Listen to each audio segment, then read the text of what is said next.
അസ്സലാമു അലൈക്കും വറഹ്മത്തുള്ളാഹി വബറകാതുഹു. ബിസ്മില്ലാഹിർ റഹ്മാനിർ റഹീം. അൽഹംദുലില്ലാഹി റബ്ബിൽ ആലമീൻ. അല്ലാഹുമ്മ സ്വല്ലി അലാ മുഹമ്മദിൻ വഅലാ ആലി മുഹമ്മദ് കമാ സ്വല്ലൈത അലാ ഇബ്രാഹിം വഅലാ ആലി ഇബ്രാഹിം ഇന്നക ഹമീദും മജീദ്. വേദിയിലും സദസ്സിലും ഉപവിഷ്ടരായിട്ടുള്ള ബഹുമാന്യ വ്യക്തിത്വങ്ങളെ, ഏറെ പ്രിയപ്പെട്ട രക്ഷിതാക്കളെ, സഹോദരി സഹോദരന്മാരെ, ജീവിത ശൈലീ രോഗങ്ങളും മാറാവ്യാധികളുമൊക്കെ ഏറെ പ്രയാസം സൃഷ്ടിച്ചുകൊണ്ടിരിക്കുന്ന ഒരു ഖേദകരമായ സാഹചര്യം നിലവിലുണ്ട് എന്നത് നാം സമ്മതിക്കുന്നു.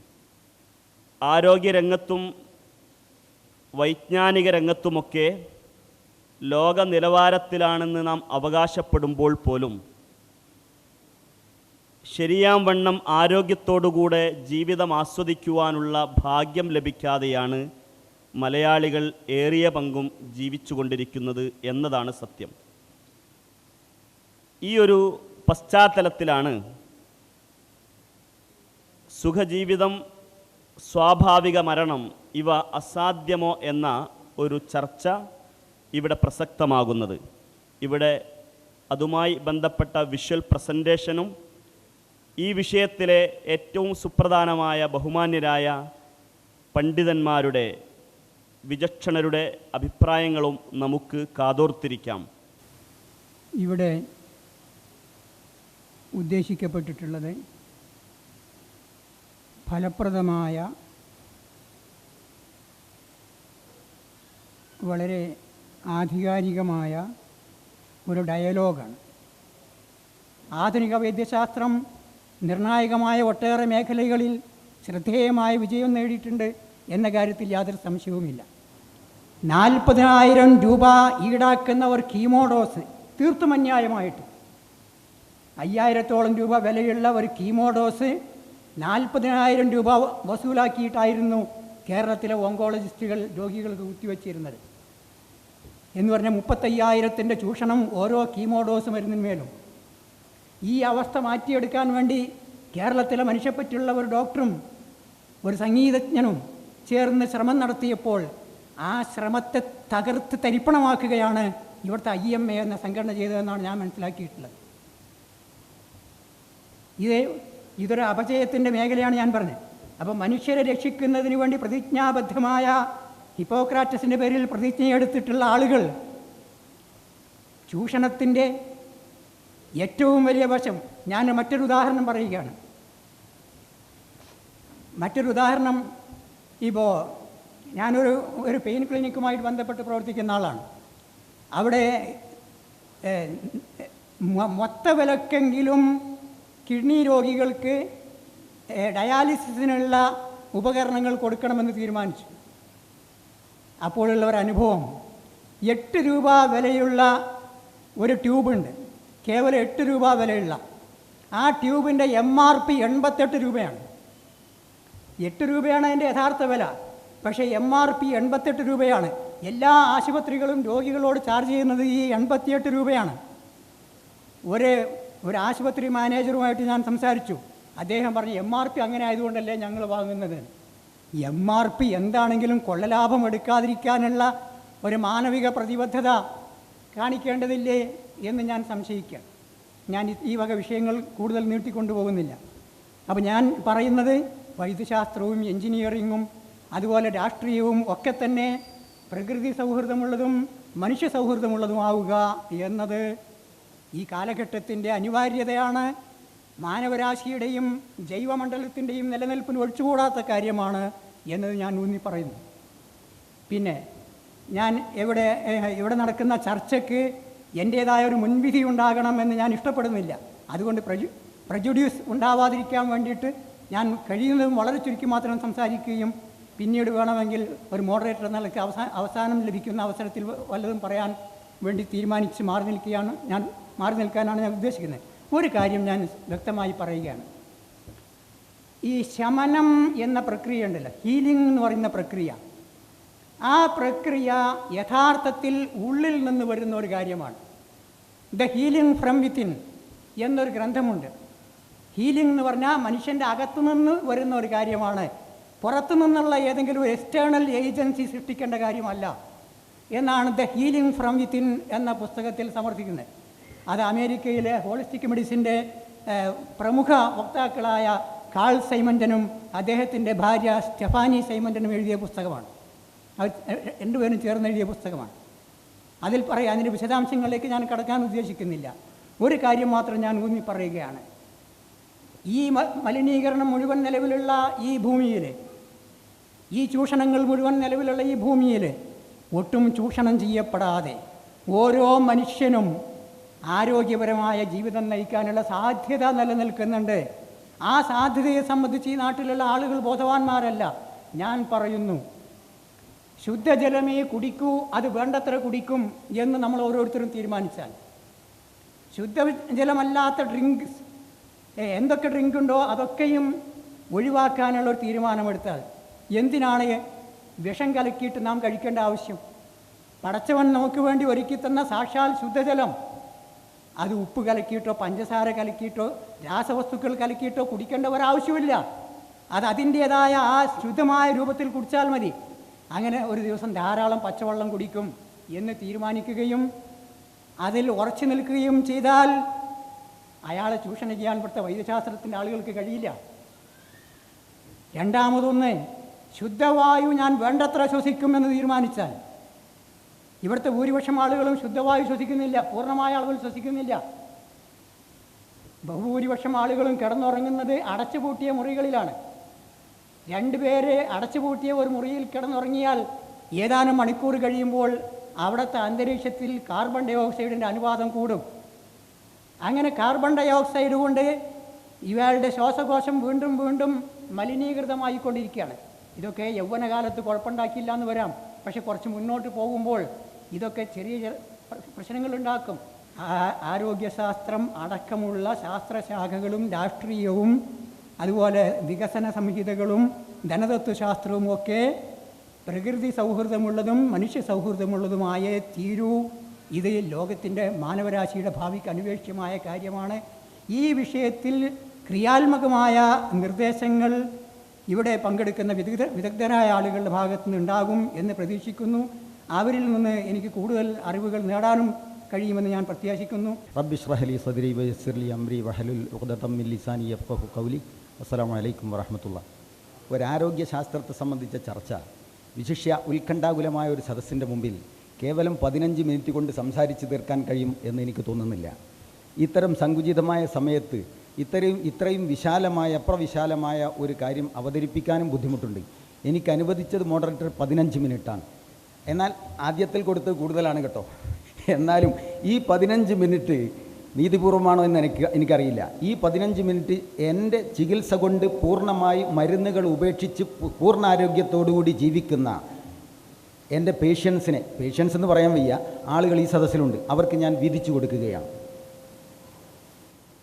രോഗം വന്നാൽ എങ്ങനെ സുഖപ്പെടും? മരുന്ന് കൊണ്ട് രോഗം മാറുന്നില്ല, രോഗം സുഖപ്പെടുന്നില്ല. മരുന്നുകൾക്ക് അങ്ങനെ ഒരു കഴിവുമില്ല. തലവേദന നെഞ്ചുവേദനയായി മാറുമായിരിക്കും, ശിഫയില്ല. നമ്മൾ പൂർണ്ണമായിട്ടും വൈദ്യശാസ്ത്രത്തിൻ്റെ പിതാവ് ഹിപ്പോക്രാറ്റസിനെ അംഗീകരിക്കുന്നു. ഹിപ്പോക്രാറ്റസ് പറയുന്നു, everyone has a doctor in him or her. We just have to help it in work. The natural healing force within each one of us is the greatest force in getting well. Our food should be our medicine. Our medicine should be our food. But to eat when you are sick is to feed your sickness. രോഗമുള്ളപ്പോൾ തിന്നുക എന്നത് രോഗത്തിനെ പാലൂട്ടി വളർത്തുക എന്നതാണ് അർത്ഥം. ഞങ്ങളത് പൂർണ്ണമായി അനുസരിക്കുന്നു. ഞങ്ങൾ രോഗികൾക്ക് തിന്നാൻ കൊടുക്കുകയില്ല. പച്ചവെള്ളം, ജ്യൂസുകൾ, അതുപോലെയുള്ള ദ്രാവകൾ ജീവൻ നിലനിൽക്കാൻ ആവശ്യമുള്ളത് മാത്രം കൊടുത്ത് മരുന്നുകളിൽ നിന്ന് അവരെ രക്ഷിക്കുന്നു. Leave your drugs in the chemist pot.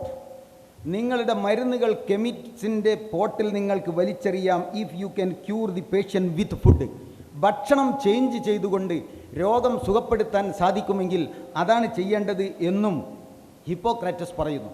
നാച്ചുറോപ്പതിയുടെ എല്ലാ ഡോക്ടർമാരുടെയും ചികിത്സാ ശാസ്ത്രജ്ഞന്മാരുടെയും പിതാവ് ഹിപ്പോക്രാറ്റസ് ആണ്.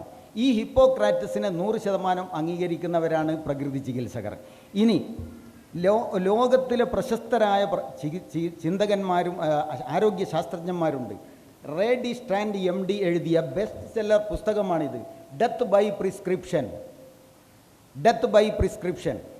മരുന്ന് കുറിപ്പിലൂടെ മരണമാണ് കുറിക്കപ്പെടുന്നത്. ഇന്ത്യയിലൊരു പുസ്തകമുണ്ട്, മരുന്ന് കമ്പനികൾ അത് പ്രസിദ്ധീകരിച്ചു കൊള്ളണമെന്ന് നിയമമാണ്. Current index of medical specialities. ഒരു രോഗിക്ക് അലോപ്പതി ഡോക്ടർ ഒരു മരുന്ന് കുറിച്ച് കൊടുക്കുമ്പോൾ അയാൾ പഠിക്കേണ്ടതുണ്ട് ആ പുസ്തകം നോക്കി അതിൻ്റെ സൈഡ് ഇഫക്റ്റുകൾ എന്താണ് എന്ന്. മാത്രവുമല്ല രോഗിക്കത് പറഞ്ഞു കൊടുക്കേണ്ടതുമുണ്ട്. എന്തുകൊണ്ടത് ചെയ്യപ്പെടുന്നില്ല? എന്തുകൊണ്ട് ഹിപ്പോക്രാറ്റസിൻ്റെ തത്വങ്ങൾ അനുസരിക്കപ്പെടുന്നില്ല? അതുകൊണ്ടല്ലേ മാരക രോഗങ്ങൾ വീണ്ടും വീണ്ടും വന്നുകൊണ്ടിരിക്കുന്നത്. ഈ സംഘാടകർ എന്നോട് പറഞ്ഞു, 25,000 രൂപ ഡെയിലി ചെലവഴിച്ചിട്ടും നമ്മൾ ഇരുട്ടിൽ തപ്പുകയാണ്. ഞാൻ അവരോട് പറഞ്ഞു, ആ രോഗിയെ എൻ്റെ മുമ്പിൽ കൊണ്ടുവെക്കൂ, എനിക്കൊരു കഴിവുമില്ല. ശരീരത്തെ സൃഷ്ടിച്ച, ശരീരത്തിനകത്ത് ഒരു ഡോക്ടറെ സൃഷ്ടിച്ച സൃഷ്ടാവിൻ്റെ അപാരമായ കാരുണ്യം കൊണ്ട് അവരുടെ മരുന്ന് നല്ലൊരു ശതമാനം ഒഴിവാക്കാൻ സാധിക്കുമെന്ന് എനിക്ക് ഉറപ്പാണ്. അല്ലാത്തവരുണ്ടാവാം. എന്തിനാണ് ഈ മരുന്ന് കൊണ്ടുള്ള കളി? ഞാനൊരു ഡോക്ടറെ കണ്ടിട്ടുണ്ട്, പ്രശാന്ത് ഹോസ്പിറ്റൽ, ചെട്ടിപ്പടി, പരപ്പനങ്ങാടി. അദ്ദേഹത്തിൻ്റെ പേര് ഡോക്ടർ രാധാകൃഷ്ണ പിള്ളൈ. അദ്ദേഹം തൻ്റെ രോഗികൾക്ക് ചീട്ടെഴുതി കൊടുക്കും, മരുന്ന് കുറിപ്പ് കൊടുക്കുമ്പോൾ ഇങ്ങനെ ഒരു എഴുത്ത് കൊടുക്കും, സിംസിൽ നിന്നും പകർത്തിയിട്ട്. എല്ലാം വായിക്കാൻ സമയമില്ല. മരുന്ന് എഴുതിയതിന് ശേഷം അദ്ദേഹം പറയുകയാണ്, side effects of the drugs prescribed are given below. Remember that your doctor has prescribed this medication because he has judged that the benefit to you is greater than the risk of side effects. ഈ മരുന്നിൻ്റെ അപകടങ്ങൾ നിലവിലുണ്ടെങ്കിലും എൻ്റെ വിധിയിൽ നിനക്കിപ്പോൾ ആശ്വാസം കിട്ടാൻ ഇത് തരിക മാത്രമേ രക്ഷയുള്ളൂ. ഇങ്ങനെ എഴുതാൻ നമ്മുടെ ബഹുമാനപ്പെട്ട ഡോക്ടർമാർ എന്തുകൊണ്ട് തയ്യാറാകുന്നില്ല? ഇത്രയും മാന്യന്മാരായ അസംഖ്യം ഡോക്ടർമാരുണ്ട്. ഇവിടെ ഡോക്ടർ BM ഹെഗ്ഡയെ നിങ്ങൾക്ക് പരിചയമുണ്ടോ? ഡോക്ടർ ഹെഗ്ഡെ ആരാണ്? ഇദ്ദേഹം BM ഹെഗ്ഡെ മിക്കവാറും ഞായറാഴ്ചകളിൽ ഹിന്ദു ദിനപത്രത്തിലെ ഓപ്പൺ പേജിൽ ഇദ്ദേഹം എഴുതും. ഇദ്ദേഹത്തെ ആർക്ക് നിഷേധിക്കാൻ പറ്റും? The writer is a former professor of cardiology, the Middlesex hospital medical school, university of London, and former vice chancellor, Manipal university. ഇദ്ദേഹം എഴുതിയ ചില വരികൾ കാണേണ്ടതുണ്ട്. രോഗബാധിതനായതിനു ശേഷം മരുന്ന് കഴിക്കുന്നത് ഏറെ പ്രയാസമുള്ള കാര്യമാണ്. നാം മരുന്നുകൾ കഴിക്കുമ്പോൾ അതുമൂലമുണ്ടാകുന്ന പരിണിത ഫലങ്ങൾ മറ്റ് പ്രശ്നങ്ങളിലേക്ക് നയിക്കും. ജനിക്കുമ്പോൾ തന്നെ രോഗങ്ങളെ ചെറുക്കാൻ ദൈവം നമ്മുടെ ശരീരത്തിൽ ഒരു ഡോക്ടറെ നിയോഗിച്ചിട്ടുണ്ട്. നിങ്ങളെല്ലാം പെട്ടെന്നുള്ള പ്രതിവിധി ആഗ്രഹിക്കുന്നു. ആഴത്തിൽ ചിന്തിക്കുമ്പോഴും ഇത് ശരി തന്നെ. കാരണം എല്ലാ രോഗങ്ങളും സ്വയം ശമിക്കും. ശരീരത്തിന് സ്വയം പൂർവാവസ്ഥയിലേക്ക് കൊണ്ടുപോകാനുള്ള കഴിവുണ്ട്. ഓർക്കുക, ഈ ആൻറ്റിബയോട്ടിക്കുകൾ 6 മാസം മുമ്പ് WHO ലോകത്തിലെ മുഴുവൻ ഡോക്ടർമാർക്കും വാണിംഗ് കൊടുത്തു, ആൻറ്റിബയോട്ടിക്കുകൾ ഇനി അത്രയധികം കൊടുക്കാൻ പാടില്ല. ഈ ആൻറ്റിബയോട്ടിക്കുകൾ അമിതവും അനാവശ്യവുമായ ഉപയോഗം മാരക രോഗം ക്ഷണിച്ചു വരുത്തുകയും മനുഷ്യരാശിയുടെ നിലനിൽപ്പിനെ തന്നെ ബാധിക്കുകയും ചെയ്യും.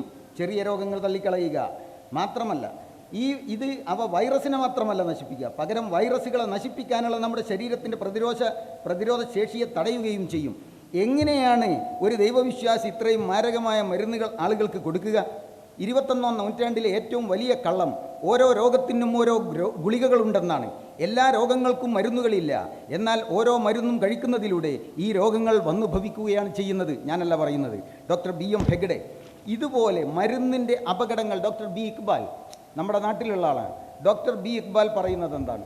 ഈ മരുന്ന് ഡോക്ടർമാർ സമ്മാനം വാങ്ങി, അവർ കമ്മീഷൻ എടുത്ത്, ആവശ്യമില്ലാത്ത മരുന്നുകൾ കൊടുത്ത്, ഇങ്ങനെ ആളുകളെ എന്താണ് ചെയ്യേണ്ടതെന്നറിയാതെ ആളുകൾ നട്ടം തിരിയുകയാണ്. നോക്കൂ, ഡോക്ടർ MBBS കാരനാണല്ലോ നമ്മുടെ കുഞ്ഞബ്ദുള്ള ഡോക്ടർ. അദ്ദേഹം പറയുന്നത് എന്താ? കൊളസ്ട്രോൾ തട്ടിപ്പ് എന്നാണ് അദ്ദേഹം പറയുന്നത്. പുനത്തിൽ കുഞ്ഞബ്ദുള്ള അദ്ദേഹം പറയുകയാണ്, ഈ സ്റ്റാറ്റിൻ ഗുളികകളുടെ മാർക്കറ്റ് കുറയുന്നതിനനുസരിച്ച് പുതിയ പരീക്ഷണങ്ങളും പുതിയ വാർത്തകളും വന്നുകൊണ്ടിരിക്കും. കൊളസ്ട്രോളിൻ്റെ ലെവൽ അങ്ങനെ താഴ്ത്തി വെച്ചു കൊടുക്കുമെന്നാണ്. കൊളസ്ട്രോളിൻ്റെ കഥയും ഇത് തന്നെ. പണ്ട് കൊളസ്ട്രോൾ 150-250 നിലനിർത്തണമെന്നായിരുന്നു നിയമം. പിന്നീട് അത് 150-200 ഇപ്പോൾ പറയുന്നു 150 കൂടുവാൻ പാടില്ലെന്ന്. മാത്രമല്ല, നല്ല കൊളസ്ട്രോളും ചീത്ത കൊളസ്ട്രോളും ഉണ്ട്. അണ്ടിപ്പരിപ്പിലും ബദാമിലും അക്രോട്ടിലും ആപ്രിക്കോട്ടിലും നല്ല കൊളസ്ട്രോളാണുള്ളത്. അത് വാരിവലിച്ചു തിന്നോളൂ. അതും നമ്മുടെ ഡോക്ടർമാർ മുടക്കുകയാണ്. അയാൾ ചീത്ത കൊളസ്ട്രോളിനെ താഴ്ത്തിക്കൊണ്ടുവരുമത്രേ. സ്റ്റാറ്റിൻ ഗുളികകളുടെ വിൽപ്പന താഴുന്നതിനനുസരിച്ച് ഗവേഷണ ഫലങ്ങൾ മാറിമറിഞ്ഞുകൊണ്ടിരിക്കും. അവസാനം ഭാര്യമാർക്ക് കൂടി അറിയാത്ത രഹസ്യം. ഇത് ഡോക്ടർമാരുടെ രഹസ്യമാണ്, അവരുടെ ഭാര്യമാർക്ക് കൂടി അറിയാത്ത രഹസ്യം. പിന്നെ രോഗികളുടെ കാര്യം എന്ത് പറയാൻ, രോഗങ്ങളിൽ മിക്കവയും തനിയെ ഭേദമാകുന്നു എന്നതാണ് ആ രഹസ്യം. ഇതാണ് ഈ ചികിത്സയിൽ ഇന്ന് പാലിക്കേണ്ട അടിസ്ഥാനപരമായ ഒരു സംഗതി. മരുന്നിൽ നിന്ന് ആളുകളെ രക്ഷിക്കുക, മരുന്നുകളിൽ നിന്ന് രക്ഷിക്കുക എന്നതാണ്. ഇപ്പോൾ ഒരു ഗർഭം തുടങ്ങിക്കഴിഞ്ഞാൽ ഡോക്ടറെ കാണിക്കണമെന്നത് എവിടുത്തെ നിയമമാണ്? അതൊരാരോഗ്യ പ്രോസസ്സാണ്. ദൈവം ഈ എൻ്റെ കുട്ടിയെ ഗർഭാശയത്തിൽ പൂർണ്ണതയോടുകൂടി വളർത്തിക്കൊണ്ടുവരാൻ മാത്രം ശക്തനാണ്. എന്താ ഇന്നല്ലാഹു അലാ കുല്ലി ഷൈഇൻ ഖദീർ എന്ന് വിശ്വസിക്കുന്നവൻ എങ്ങനെയാണ് പ്രശ്നമൊന്നുമില്ലാതെ ഗൈനക്കിൻ്റെ അടുത്തേക്ക് പോവുക? മാസാമാസമുള്ള പരിശോധനകളും എക്സ്റേയും സ്കാനിങ്ങും അതുപോലെയുള്ള കുത്തിവെപ്പുകളും കൊണ്ട് കുട്ടിക്ക് അംഗവൈകല്യം ബാധിക്കുന്നു. പെണ്ണിൻ്റെ സ്വാഭാവിക പ്രസവം സിസേറിയനായി മാറ്റപ്പെടുന്നു. ഏറ്റവും ലേറ്റസ്റ്റായി വന്ന ചില റിപ്പോർട്ടുകളിൽ അൾട്രാസൗണ്ട് സ്കാനിങ് പോലും അപകടമാണ് എന്നാണ് പറയപ്പെടുന്നത്. എക്സ്റേ വളരെ കുറേ കാലം നല്ലതാണെന്ന് പറഞ്ഞിരുന്നു. മാറിക്കൊണ്ടിരിക്കുകയാണ്. സ്വാഭാവികതയിലേക്ക് നീക്കുന്ന ഒരു സന്ദർഭത്തിൽ നമ്മൾ എന്തിനാണ് അസ്വാഭാവികത ഉണ്ടാകുന്നത്? ഇംഗ്ലീഷ് ഭാഷയിലൊരു ചൊല്ലുണ്ട്, ഒരു പെണ്ണ് ഗർഭിണിയാണെങ്കിൽ ഷീസ് ഓൺ ദി ഫാമിലി വേ. ഇവിടെ എന്താണ് ചൊല്ല്? ഷീസ് ഓൺ ദി ഹോസ്പിറ്റൽ വേ. അതൊരു ഭാഗത്ത്. കുഞ്ഞ് പിറന്നാൽ ഉടനെ തന്നെ കൊടുക്കുകയാണ് അച്ഛൻ്റെയോ അമ്മയുടെ സമ്മതമില്ലാതെ BCG ഇഞ്ചക്ഷൻ. ഈ രോഗാണുക്കളെ കുത്തിക്കയറ്റുകയാണ് അവിടെ. എന്നിട്ട് പ്രൈമറി കോംപ്ലക്സ് എന്ന പുതിയ രോഗം ഉണ്ടാക്കിയെടുക്കുകയാണ്. ഇന്ന് പാരീസിൽ നിന്നും പുതുതായി വന്ന വാർത്തയിൽ ഇത് തന്നെ ഡിസ്പ്ലേസ് ചെയ്യാൻ ശ്രമിച്ചു എന്നാണ് പറയുന്നത്. Vaccine to replace BCG fails to deliver. ഈ BCG ഇഞ്ചക്ഷൻ നേരത്തെ തന്നെ ഇത് പൊളിയാണെന്ന് പഠിച്ചതാ. അത് വീണ്ടും കൊല്ലങ്ങളായി കൊടുത്തുകൊണ്ടിരുന്നത് ഇപ്പം മാറ്റാൻ നോക്കി, എന്നിട്ടും അത് വിജയിക്കുന്നില്ല എന്നാണ് പറയുന്നത്.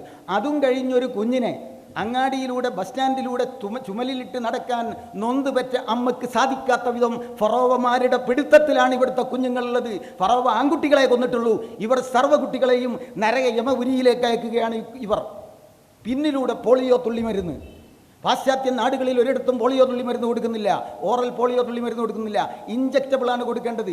ഇന്ത്യയിലെ അറിയപ്പെട്ട വൈറോളജിസ്റ്റാണല്ലോ നമ്മുടെ ജേക്കബ് ജോൺ ഇവിടെ ഇന്ത്യയിൽ നടപ്പാക്കിക്കൊണ്ടിരിക്കുന്ന പോളിയോ തുള്ളിമരുന്നിനെ വളരെ ശക്തമായിട്ട് വിമർശിച്ചു കൊണ്ടിരിക്കുകയാണ്. 1999 ഈ കേരളത്തിലെ Kerala government medical officers association കേരളമെമ്പാടും പത്രസമ്മേളനം നടത്തി നിരന്തരം പ്രസംഗിച്ചു. ഈ പോളിയോ തുള്ളിമരുന്ന് കൊണ്ടുണ്ടാകുന്ന അപകടങ്ങൾക്ക് ഞങ്ങൾ ഉത്തരവാദികളായിരിക്കില്ല. കുട്ടികൾക്കുണ്ടാകുന്ന മാരകമായ രോഗങ്ങൾ അവർ എണ്ണി പറഞ്ഞു. അവരുടെ സംഘടനകൾ ഇന്ന് വരെ അത് നിഷേധിച്ചിട്ടില്ല. ഇപ്പോഴും അത് കൊടുത്തുകൊണ്ടിരിക്കുകയാണ്. നിങ്ങൾക്കറിയാമോ, ഞങ്ങൾ ചോദിച്ചു ആരോഗ്യവകുപ്പിനോട്. എന്താണ് ചോദ്യം? വിവരാവകാശ നിയമപ്രകാരം 5 വയസ്സിൽ താഴെയുള്ള മുഴുവൻ കുഞ്ഞുങ്ങളും നിർബന്ധമായും പോളിയോ തുള്ളിമരുന്ന് കഴിക്കണമെന്ന് ആരോഗ്യവകുപ്പ് ഉദ്യോഗസ്ഥന്മാർ പറയുന്നു. ഇത് ശരിയാണോ? ഉത്തരം ശരിയല്ല. 2, പോളിയോ തുള്ളിമരുന്ന് നിയമം മൂലം നിർബന്ധമാക്കിയിട്ടുണ്ടോ? ഉത്തരം ഇല്ല. 3, എൻ്റെ കുഞ്ഞിന് തുള്ളിമരുന്ന് കൊടുക്കാതിരുന്നാൽ എനിക്കെതിരെ എന്തെങ്കിലും നിയമ നടപടി ഉണ്ടാകുമോ? ഉത്തരം ഇല്ല. 4, എൻ്റെ കുഞ്ഞിന് തുള്ളിമരുന്ന് കൊടുക്കേണ്ട എന്ന് ഞാൻ വാക്കാൽ പറഞ്ഞാൽ മതിയോ അതോ രേഖാമൂലം എഴുതി തരേണ്ടതുണ്ടോ? ഉത്തരം വാക്കാൽ പറഞ്ഞാൽ മതി. എന്നിട്ടാണ് നാടാകെ പ്രസംഗിച്ച് മലപ്പുറം ജില്ലയിൽ പോളിയോ തുള്ളിമരുന്നെടുക്കാത്തതിൻ്റെ പേരിലാണ് കുട്ടികൾക്കൊക്കെ കുഴപ്പമുണ്ടാകുന്നതെന്നും ശക്തമായ സമ്മർദ്ദം പ്രയോഗിച്ചിട്ട് ഭീഷണിപ്പെടുത്തി പാസ്പോർട്ട് കട്ട് ചെയ്യും, റേഷൻ ഷോപ്പിൽ പോകാൻ പറ്റില്ല, സ്കൂളിൽ ചേർത്താൻ പറ്റില്ല എന്നെല്ലാം പറഞ്ഞിട്ട് ഇവരാളുകളെ ഭീഷണിപ്പെടുത്തുന്നത്.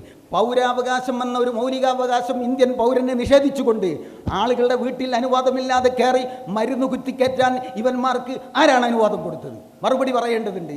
ദൈവത്തിൽ വിശ്വസിക്കുന്നവന് എൻ്റെ കുട്ടി 9 മാസക്കാലം ഗർഭാശയത്തിൽ പോളിയോ തുള്ളി മരുന്ന് ദൈവം കൊടുത്തിട്ടുണ്ട്, BCG ഇഞ്ചക്ഷനും ദൈവം കൊടുത്തിട്ടുണ്ട്, മന്ത് ഗുളികയും ദൈവം കൊടുത്തിട്ടുണ്ട്, ഇപ്പോഴത്തെ ഫോളിക് ആസിഡ് ഗുളികയും.